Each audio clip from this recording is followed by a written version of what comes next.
Іван Меліш. Уривок з романа «Люди на болоте».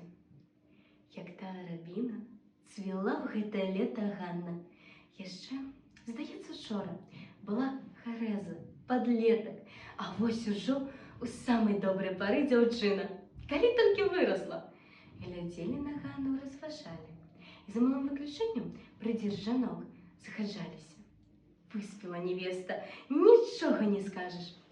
Часам пры гэтых гаворках асабліва жанкі успаміналі Ганіну маці-нябожчыцу. Казалі, што дачка ва ўсім выйшла ў матку. З аблічча дык як вылітая, і невялікая ростам, і не гладкая, худая, можна сказаць, і плечы, як у маткі, вузкія, і рукі тонкія, і косы чорныя, густыя, аж блішчаць бы намочаныя. І смуглявасць на твары такая ж, і шчочкі таксама ж выпінацца.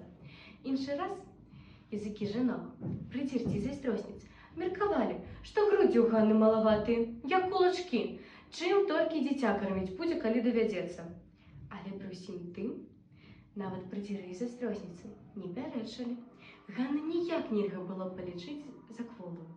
Збоку з аднаго позірку было відаць, крамяная цімоха дзяўчына, дужая, сіла ўся налілася, вунь якая прухкая хадзьбе, спрытная якая ў рухах. Так і відаць, маладосць сіла ў кожнай жылцы. Хлопцы гарнуліся да яе і нібы пабойваліся. Акрамя таго, што стрымлівалі Ганіна задзірыстасць і ганарлівасць, ім помнілася, што не лішне асцерагацца і яе язычка. Ведалі яны і тое, што Ганну, не дай Бог, весці гнеў. Тады яна момант страціць роўнасць сваю, забудзецца на ўсё, загарыцца адным. Гарачая, нястрымная, небяспечная яна, ганарліўка Ганна.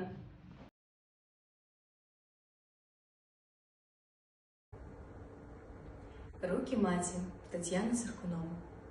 Рукі маці, сіла ды пяшчота, дужая, шурпатая парой, часам агрубелая, як шчоткі, параўнаю з ліпавай карой. Колькі працы выканана імі, несканчоным лічыцца працэс. Вы былі анёламі маімі, вам па сілам беды ці эксцэс.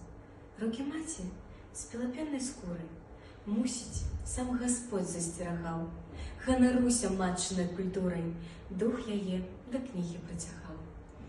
Я пярсцёнка не магла ўбачыць працавіта матчына рука. Шчырым вечам хочацца аддзячыць ад запясця і да пазурка.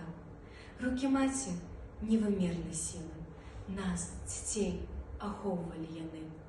Дотык маці, жэст ласкавы мілы, у ім няма няшчырасці, маны.